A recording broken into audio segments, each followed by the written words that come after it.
میرے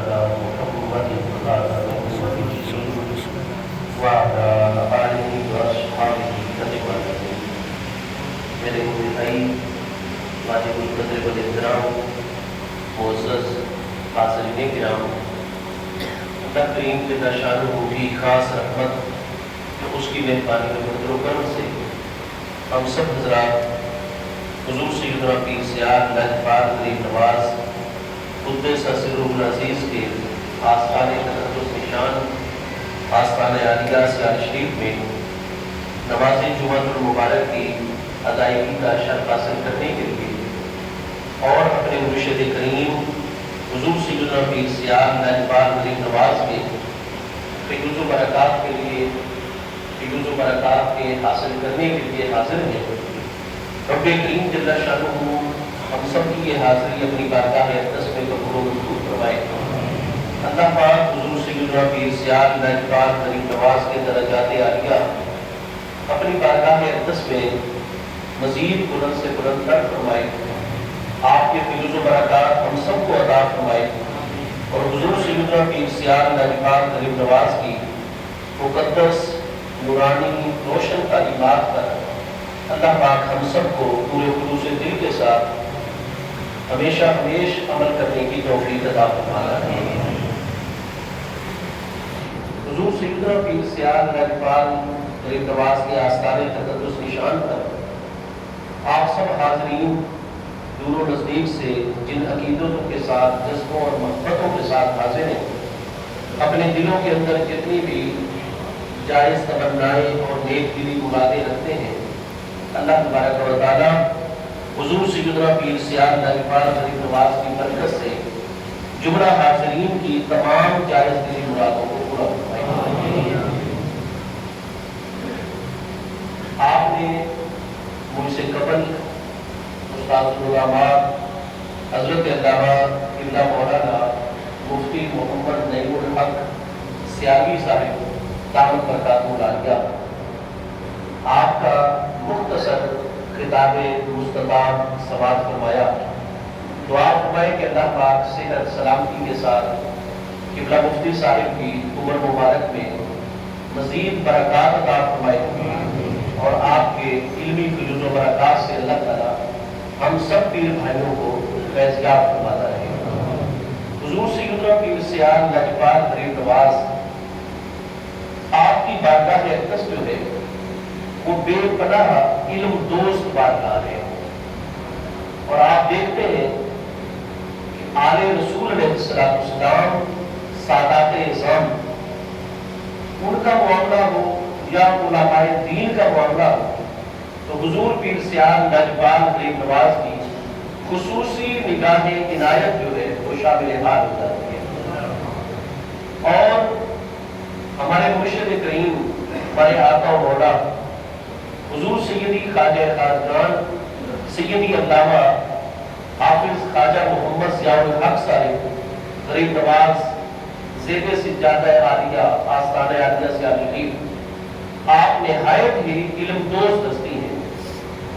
چھوٹے چھوٹے امور و معاملات کی طرف جن کا تعلق احکام شریعت مبارکہ کے ساتھ ہوتا ہے، ہمارے مرشد کریم ان تمام کے تمام امور و معاملات کی طرف انتہائی گہری توجہ فرماتے ہیں، اور چھوٹے چھوٹے باریک باریک معاملات کی طرف ہمیشہ آپ توجہ دلاتے رہتے ہیں، اور غریب نواز کرم فرماتے ہیں جس مسئلے میں تحقیق مطلوب ہوتی ہے تو ہم سب طلباء کی بھی رہنمائی فرماتے ہیں بڑی وسعت قلبی کے ساتھ، اور اس کے ساتھ ساتھ خود اپنی بارگاہ میں کتابیں منگوا کر ہر معاملے کی تحقیق فرماتے ہیں۔ حضور پیر سیاہ لاجپال غریب نواز جن کا فیضان عام سے عام ہے، حضور پیر سیاہ نے ہم سب غلاموں کے اوپر نہایت کرم فرمایا ہے۔ پیر بھائی دور و نزدیک سے سوالات جو شرعی معاملات ہوتے ہیں ان کے متعلق سوالات لے کر حاضر ہوتے ہیں، اور میں نے یہ دیکھا ہے کہ ملک بھر کے اندر، صرف ملک بھر کے اندر نہیں بلکہ بیرون ممالک سے بھی جہاں جہاں ہمارے پیر بھائی موجود ہیں، چشتی سیالوی حضرات موجود ہیں، تو ان کو مسائل دینیہ کے حوالے سے اور رہنمائی کے حوالے سے سب سے زیادہ اطمینان ہوتا ہے تو اپنے مبارک مرکز آستانہ عالیہ سیال شریف کی رہنمائی سے اطمینان ہوتا ہے۔ رات دن یہ سلسلہ جو ہے سوالات کا جاری و ساری رہتا ہے، اور آستانہ عالیہ سیال شریف الحمدللہ تعالی جب سے حضور سیدنا پیر سیال لاجپال غریب نواز اعلیٰ حضرت سیال پیر غریب نواز قدس سر العزیز نے حضور پیر پٹھان غریب نواز کے حکم کے اوپر یہ مرکز مقدس آپ نے قائم فرمایا ہے، اس وقت سے آج تک الحمدللہ تعالی یہ مسلمانوں کا بالعموم اور مسلمانوں جیسے اہل علم کا بالخصوص جو ہے وہ مرجع ہے۔ اور آج بھی آپ دیکھتے ہیں کہ آپ کراچی کے علماء کو دیکھیں، لاہور کے علماء کو دیکھیں، آزاد کشمیر میں آپ دیکھیں، جہاں بھی عقائد کے حوالے سے کوئی تھوڑی سی بھی پریشانی سامنے آتی ہے تو حضور سیدنا پیر سیال لاجپال امیر شریعت سیدی خواجہ خاجگان حضور سیدی خواجہ محمد حمید الدین سیاسی صاحب غریب نواز قدس سر العزیز نے جو اتنا کرم فرمایا تھا، اور جیسے یہ دور حاضر میں چند ایک انتقامی مسائل کے اندر فتنے جو ہے وہ در آئے تھے، تو آپ نے آستانہ عالیہ سیال شریف میں بہت سارے مراکز کے علماء فضلاء اور سجادہ نشین ہستیوں کو آپ نے حکم ارشاد فرمایا، اور میں خود اس مجلس میں حاضر تھا جب بڑے بڑے مراکز میں سے حضور پیر سیال غریب نواز کے حکم پر یہاں اتنی کثیر ہستیاں صحاب علم و دانش، اصحاب روحانیت وہ تشریف لائے، اور حضور پیر سیال لاجپال غریب نواز نے جو عقائد کے اوپر اعلامیہ حکم ارشاد فرمایا وہ سارے کا سارا اعلامیہ جو ہے وہ پیش کیا گیا، اور آج ہم دیکھ رہے ہیں کہ ہمارے عالم اسلام میں بالعموم اور پیارے وطن پاکستان میں جہاں جہاں اردو زبان جاننے والے موجود ہیں، اور غیر ممالک میں بھی اردو کمیونٹی کے ساتھ تعلق رکھنے والے مسلمان موجود ہیں، سب سے زیادہ معتبر جس اعلامیے کو قرار دیا جا رہا ہے وہ حضور پیر سیال لاجپال غریب نواز کا جاری کردہ مبارک اعلامیہ ہے، اور الحمدللہ تعالی حضور پیر سیال لاجپال غریب نواز کی علمی وقت اتنی بلند ہے، آپ سے مسلمان محبت اتنی کرتے ہیں کہ ہم دیکھتے ہیں عملی طور پر کہ جہاں بھی حضور پیر سیال لاجپال غریب نواز کا نام نامی اس میں گرامی آ جاتا ہے تو فوری طور پر علماء یا عوام المسلمین وہ اپنی گردنیں جھکا دیتے ہیں، اور ہر ایک کو پتا ہے کہ تقریباً 250 سال سے اس مبارک مرکز سے ہمیشہ خیر ہی خیر جاری ہوئی ہے، لہذا سب کے دلوں کو اطمینان حاصل ہو جاتا ہے، اور حضور پیر سیال لاجپال غریب نواز کی دی رہنمائی کے اوپر سب کو اطمینان قلبی جو ہے وہ حاصل ہو جاتا ہے۔ چونکہ پیر بھائی بڑی کثرت کے ساتھ یہاں پر حاضری دیتے ہیں، اور بالخصوص جتنے دارالافتاء آستانہ عالیہ سیال شریف میں میں نے دیکھا ہے استفتاء سوالات تحریری صورت میں، اور لوگ اپنی زندگی کے مختلف امور و معاملات کے مسائل یومیہ بنیادوں کے اوپر جتنی کثرت کے ساتھ آستانہ عالیہ سیال شریف میں لے کر آتے ہیں، مجھے پورے ملک کے اندر کوئی ایسا دارالافتاء دوسرا نظر نہیں آتا جتنی کثرت کے ساتھ یومیہ بنیادوں پر یہاں سوالات آتے ہیں۔ الحمدللہ تعالیٰ دارالعلوم کے اندر بھی کام جو ہے وہ مکمل جاری و ساری ہے، لیکن حضور غریب نواز مرشد کریم سیدنا پیر سیال لاجپال غریب نواز کی ذات بابرکات نے نہایت ضروری خیال فرمایا کہ باقاعدہ طور پر وہاں سے اساتذہ کرام کو آنے میں ٹائم طلباء کا موقع، تو یہاں آستانہ عالیہ پر مستقل ایک تجربہ کار محنتی اور محقق مفتی صاحب جن کا تدریسی تجربہ بھی ہو، جنہوں نے فقہ صرف پڑھی نہیں بلکہ کئی سال تک عملی طور پر پڑھائی ہوئی، تمام باریکیوں کو سمجھتے ہو، تو حضور پیر سیال لاجپال غریب نواز نے کرم فرمایا، اور یہاں باقاعدہ طور پر پیر بھائیوں کو مطلع کیا جا رہا ہے کہ آستانہ عالیہ چشتیہ نظامیہ سیال شریف میں 24 گھنٹے رات اور دن الحمدللہ تعالی حضور پیر سیال لاجپال غریب نواز نے خصوصی نگاہ شفقت فرماتے ہوئے اور میرے بھائیوں اور تمام مسلمانوں کی علمی ضرورت کو سمجھتے ہوئے آپ نے باقاعدہ اہتمام فرما دیا ہے اور آستان عالیہ سیال شریف کے اندر دربار عالیہ پر باقاعدہ دارالفتاح عملی طور پر قائم ہو چکا ہے، جس میں استاد العلماء حضرت علامہ ابراہیم مفتی محمد نعیم الحق سیالوی صاحب دامت برکاتہ العالیہ، آپ کا تعلق میاں والی سے ہے اور خواجہ باغ شریف میں عرصہ دراز سے آپ نے تدریسی خدمات کا سلسلہ جو ہے وہ جاری رکھا ہوا تھا۔ تو سادات خواجہ باغ شریف کو جیسے ہی حکم پہنچا تو فوری طور پر حضور مفتی صاحب جو ہے ان کو اجازت عطا کر دی کہ حضور پیر سیاہ نجفان نے کرم فرمایا تو اب 24 گھنٹے رات و دن و جس وقت بھی احباب کو ضرورت ہوگی انشاءاللہ تعالی حضرت مفتی صاحب یہاں تشریف فرما ہوئے بلا جھجک آپ حضرات اپنے سوالات لے کر آئے۔ زیادہ مسائل جو ہے وہ فقہ کے آتے ہیں، قبری مسائل، اور ان میں بھی زیادہ نکاح و طلاق کے معاملات ہوتے ہیں۔ انشاءاللہ تعالی حضرت استاد العلماء علامہ مفتی محمد نعیم الحق سیالوی صاحب دامت برکاتہ العالیہ یہاں موجود رہیں گے اور آپ کی برکت انشاءاللہ تعالی رہنمائی فرماتے رہیں گے۔ حضور پیر سیال نجفان غریب نواز بہت قریب بارگاہ ہے، آپ سب حضرات دعا فرمائیں گے اللہ پاک سے سلامتی قوت و عافیت کے ساتھ حضور مرشد کریم کے سایہ عالی میں برکات کا سلسلہ جاری رکھے۔ انشاءاللہ تعالی مفتی صاحب کے ساتھ ہم سب جو ہے جتنے پیر بھائی ہیں مفتی صاحب کے ساتھ انشاءاللہ تعالی ہم حضور پیر سیال کی غلامی میں حاضر رہیں گے۔ اللہ تبارک و تعالی حضور پیر سیال نجفان کی نگاہ عنایت اور فیض و برکات ہم سب کو عطا فرماتا ہے۔ جو سلسلہ گفتگو جاری تھا، اللہ تبارک و تعالیٰ کے محبوبین اور مقربین ذات ان کی ہوتی ہے، لیکن چونکہ ان کے اعضائے بدن کے اندر اللہ تبارک و تعالیٰ کی مبارک صفات کے انوار جلوہ گر ہو جاتے ہیں، اس لیے شریعت مبارکہ نے یہ چیز واضح فرمائی ہے کہ اللہ تبارک و تعالیٰ کے جتنے مقبولین اور محبوبین ہوا کرتے ہیں وہ حضرات رسولان اعظام علیہ السلام کی مبارک ذاتیں ہیں، حضرات انبیاء کرام علیہ السلام کی مبارک بارگاہیں ہیں، حضرات آل بیت اطہار کی کریم بارگاہیں، حضرات صحابہ کرام کی مقدس بارگاہیں، اولیاء اللہ الکاملین جہاں بھی وہ جلوہ گر ہوتے ہیں، کائنات کی جس چیز کو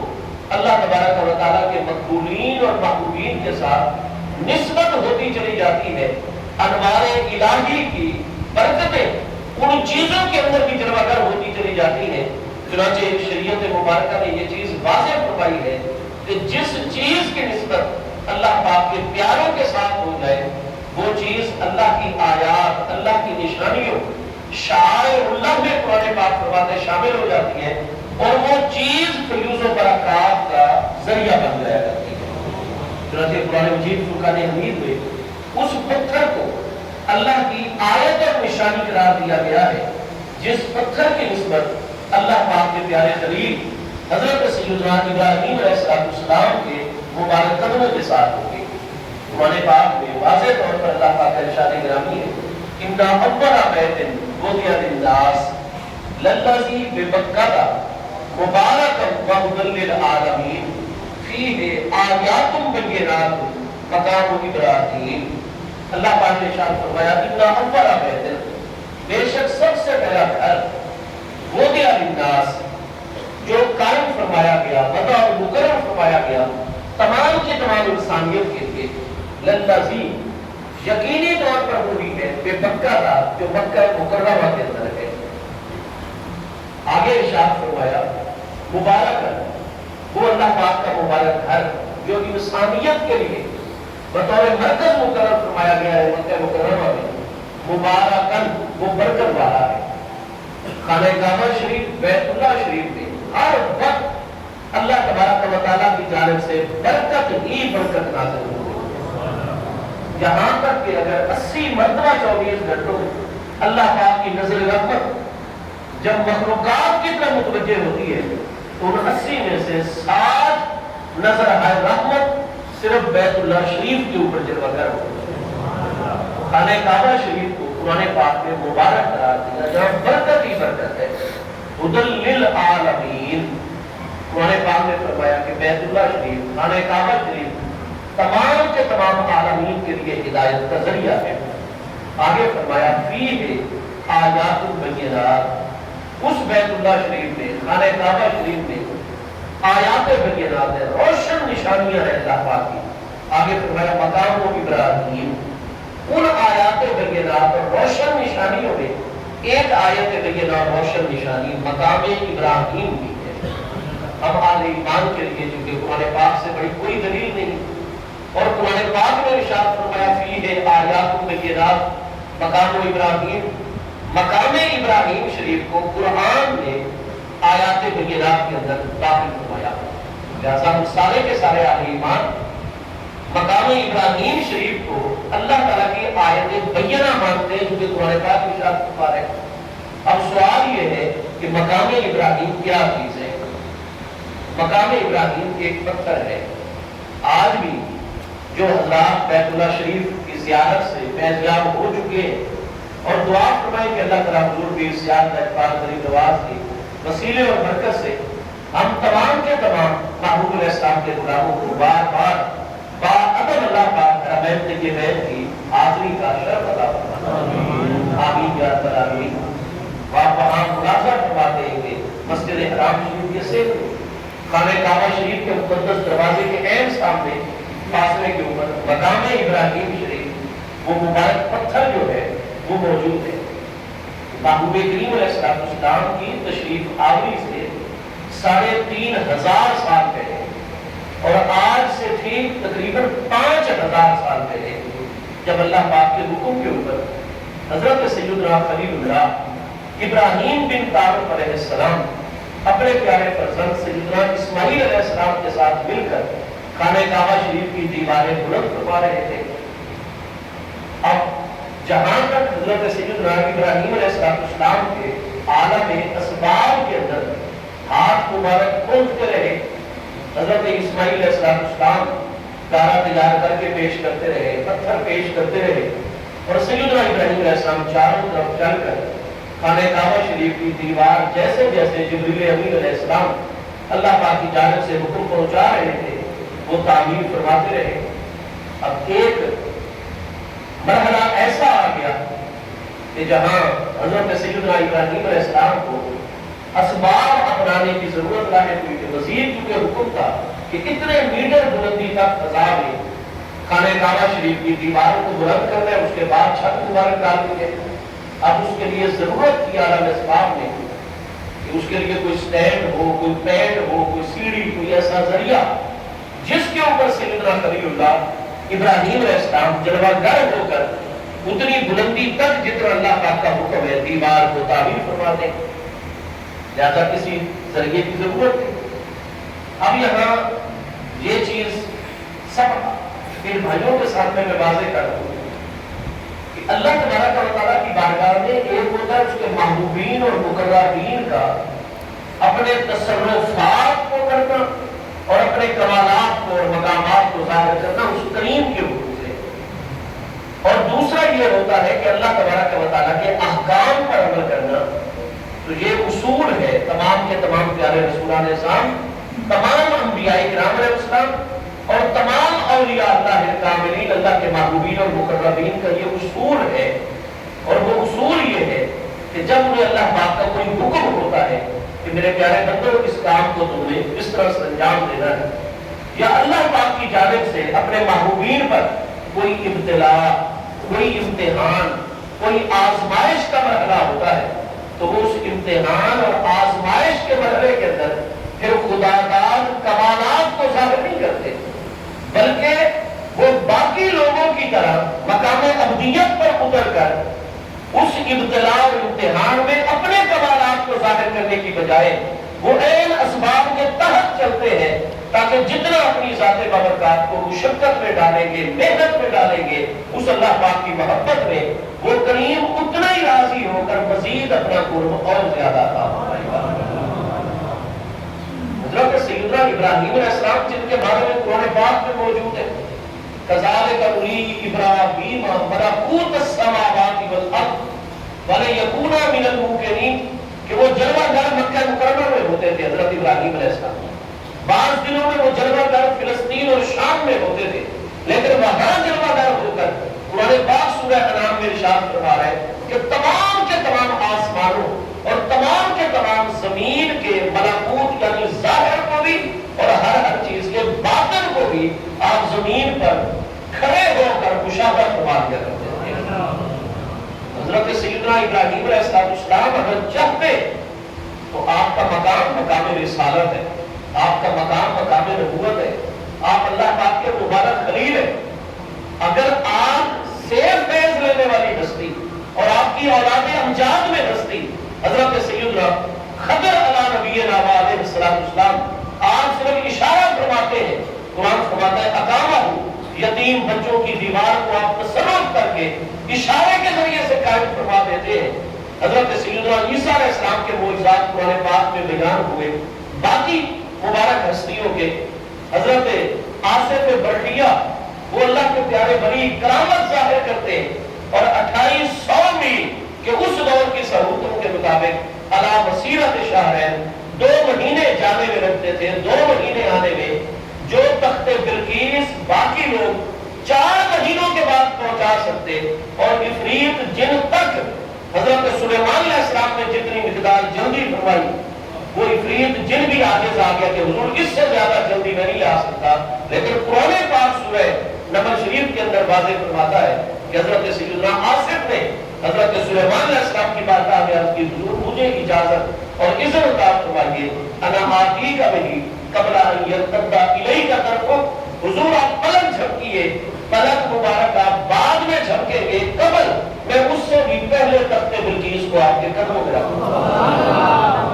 اور قرآن فرماتا ہے فلما رآہ مستقرا عنده پلک جھپک کر فارغ ہوئے تو دیکھا کہ تخت و استقرار پکڑ چکے. اب تخت بلقیس جس کو قرآن فرماتا ہے لہا عرش عظیم، جو اس ملکہ بلقیس کا عظیم عرش تھا، عرش تخت کو کہتے ہیں. ہم جس عرش کو جس تخت کو قرآن پاک عظیم قرار دے رہا ہے وہ کتنا عظیم ہوگا. کتابوں میں پوری صحت کے ساتھ موجود ہے. اس دور کے 80 پہلوان طاقتور ترین لوگ مل کر اس کو حرکت دینا چاہتے تھے تو 1 انچ بھی اس کو اپنی جگہ سے ہلا نہیں دے سکتے تھے. 80 پہلوان جس تخت کو حرکت نہ دے سکے، فاصلہ ہو 5800 میل کا، 4 مہینے لگتے ہو آنے جانے میں. اور اللہ کے ولی برحق اور وہ بھی مصطفیٰ کریم علیہ السلام کی امت کے ولی نہیں، ورنہ تو کنتم خیر امت، محبوب علیہ السلام کی امت کی تمام امتوں میں افضل و اعلیٰ ہے. محبوب کی امت کے اولیاء پچھلی تمام امتوں کے اولیاء سے افضل ہے. اگر بنی اسرائیل کا ولی اتنے تصرفات اور طاقت رکھتا ہے کہ وہ تخت جس کو قرآن پاک عظیم قرار دے اور 80 پہلوان مل کے اس پر زور لگا حرکت نہ دے سکے، اللہ کا ولی اس کو اتنے بڑے فاصلے سے پلک جھپکنے سے پہلے حضرت سیدنا سلیمان علیہ السلام کی بارگاہ میں پیش کر دیتا ہے. محبوب کی امت کیا ہوتا ہے؟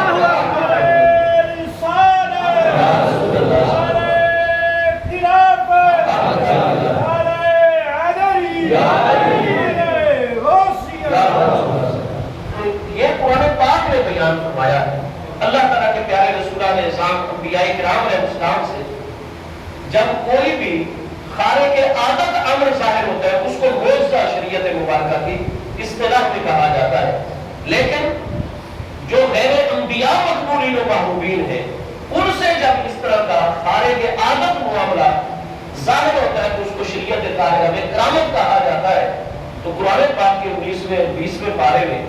آیت 37 38 39 میں سیدنا آصف برقیہ جو کہ سلیمان علیہ السلام کے حواری ہیں، آپ کے صحابی ہیں، آپ کی بارگاہ اقدس میں رہنے والی ہستی ہے، ان کی کرامت قرآن پاک میں بیان فرمائی ہے. گزارش یہ ہے کہ یہ شان ہے خدمتگاروں کی، سرکار کا عالم کیا ہوتا ہے. حضرت سیدنا ابراہیم علیہ السلام تو ان تمام کے تمام ہستیوں کے بھی مقتدا و پیشوا ہیں. سیدنا ابراہیم علیہ السلام سے افضل و اعلیٰ ہستی ہے تو وہ ہمارے پیارے آقا کریم علیہ التحیات و تسلیم کی ذات بابرکات ہے کہ جن کا کلمہ سیدنا ابراہیم علیہ السلام بھی پڑھتے ہیں اور شب معراج مسجد اقصی شریف میں سیدنا ابراہیم علیہ السلام جیسی ذات بابرکات بھی پیارے محبوب کریم علیہ السلام کے مقتدیوں کے اندر عملی طور پر شامل ہے۔ الغرض اگر حضرت ابراہیم علیہ السلام کی اولاد امجاد میں وہ ہستیاں جو کہ مقام قبولیت کے اوپر ہے، اگر وہ اتنے کمالات رکھتے ہیں تو سیدنا خلیل اللہ ابراہیم علیہ السلام جن کے سامنے تمام ملکوت سماوات، تمام ملکوت ارض، آسمانوں کی کوئی ایک چیز کا ظاہر اور باطن، زمینوں کی کسی ایک چیز کا ظاہر اور باطن ابراہیم علیہ السلام کی نگاہ اقدس اور تصرفات سے باہر نہیں ہے، لیکن وہ چاہے میدان کربلا ہو یا کوئی بھی آزمائش کا مرحلہ ہو، چاہے انبیاء رسول علیہ السلام کی بارگاہ ہو یا اللہ پاک کے باقی کامل بندوں کے معاملات، تو جب ابتلا، آزمائش، امتحان یا کسی کام کے کرنے کا حکم اللہ پاک کی جانب سے ہوتا ہے تو اس وقت وہ سب ہستیاں مقام عبدیت کا اظہار کرتی ہیں رب کریم کی بارگاہ میں۔ وہ اس وقت اپنی کرامتیں یا معجزات اور کمالات ظاہر نہیں کرتے، بلکہ بالکل اپنے آپ کو عالم اسباب کے تحت لے آتے ہیں، تاکہ جتنی محنت ہوگی، مشقت ہوگی، اپنے آپ کو زیادہ سے زیادہ محنت اور امتحان میں ڈال کر اس کام کو پورا کریں گے اور حکم ربانی کو بجا لائیں گے۔ اللہ پاک کی محبت میں یہ سب کچھ ہوتا ہے۔ وہ کریم اتنا زیادہ کرم نوازی فرما کر پہلے سے بھی زیادہ اپنا قرب عطا فرما دیتا ہے، پہلے سے زیادہ مہربانی اور کرم نوازی فرما دیتا ہے۔ یہی وہ اصول ہے جس کے اوپر شروع سے محبوب علیہ السلام کی امت مقدسہ جو ہے وہ چلی آ رہی ہے۔ جب سے شیخ محمد بن عبد الوہاب نجدی، ابن عبد الوہاب نجدی، اس کا فتنہ جو ہے وہ عالم اسلام کو گھیرتا ہے، تو پھر اس طرح کے لوگ پیدا ہو گئے جن کی خبریں محبوب کریم علیہ السلام نے عطا فرمائی تھی کہ صفحاء الاحلام، احداث الاسنان، نو عمر قسم کے غیر تجربہ کار چھوکرے ہو گئے اور یقولون بے قول خیر البریہ، اگر آپ دیکھیں تو سب لوگوں کے مقابلے میں سب سے اچھا کلام پیش کر رہے ہوں گے، بات قرآن پاک کی کیا کریں گے، آیتیں مبارکہ جو ہے وہ پڑھا کریں گے، لیکن محبوب کریم علیہ السلام نے فرمایا کہ یمرقون من الدین، دین سے بالکل نکل جائیں گے، کوئی دین ان کے اندر نہیں رہ جائے گا۔ تو الغرض فطرہ وہابیت نے آ کر سب سے پہلے جو ہے وہ امت مسلمہ کے اندر یہ فطرہ ڈالا کہ حضرات انبیاء کرام رسولان اعظام علیہ السلام جس وقت وہ مقام ابتلا اور حالت امتحان میں ہوتے ہیں اور اپنے معجزات اور کمالات خداداد کا اظہار نہیں کرتے بلکہ مقام عبدیت پر آ کر اسباب کے تحت چلتے ہیں، یا اولیاء اللہ الکاملین اپنے کمالات کو ظاہر نہیں فرماتے، کرامات وہاں نہیں دکھاتے، بلکہ اس وقت امتحان اور آزمائش کے مرحلے میں وہ اسباب کے تحت ہی آ جاتے ہیں، تو ان حضرات نے پھر انبیاء کرام علیہ السلام کی عظمتوں کا انکار کرنا شروع کر دیا اور صرف ابتلا اور آزمائش والے معاملات کہ اگر حضرت امام حسین رضی اللہ عنہ کا کوئی مقام تھا پھر وہ اپنے آپ کو بچا لیتے، حالانکہ بخاری شریف دوسری جلد سوا 962 963 کی حدیث پاک کی جس کے تحت 3 جمعوں سے کلام کا سلسلہ جاری ہے، اس میں واضح الفاظ موجود ہے کہ اذا احببتہ، جب میں اللہ پاک اپنی شان کے مطابق اپنے پیارے بندے سے محبت فرمانے لگ جاتا ہوں تو جہاں اور کرم نوازیاں فرماتا ہوں ان میں ایک یہ بھی ہے کہ لئن سالانی لأعطینہ، اگر میرا بندہ مجھ سے سوال کرے میں ضرور بالضرور اس کو عطا کروں گا۔ جو کچھ بھی میرا محبوب بندہ پھر مانگتا چلا جاتا ہے، لئن سالانی لأعطینہ، اگر وہ مجھ سے کچھ بھی مانگے گا تو میں پھر اپنی رحمت کے دروازے اس پر بند نہیں کرتا، اپنے خزانے اس کے لیے کھول دیتا ہوں۔ لیکن سالنی لأعطینہ، پھر اللہ کا ولی اور مقرب و محبوب جو اللہ پاک سے مانگتا چلا جاتا ہے اللہ پاک ضرور بالضرور اس کو عطا فرماتا چلا جاتا ہے۔ اور آگے ولیکن استعاذنی لأعیذنہ، ساری کائنات خلق اس میرے محبوب ولی بندے کے مخالف ہو جائے، وہ مجھ سے پناہ طلب کرے، لأعیذنہ،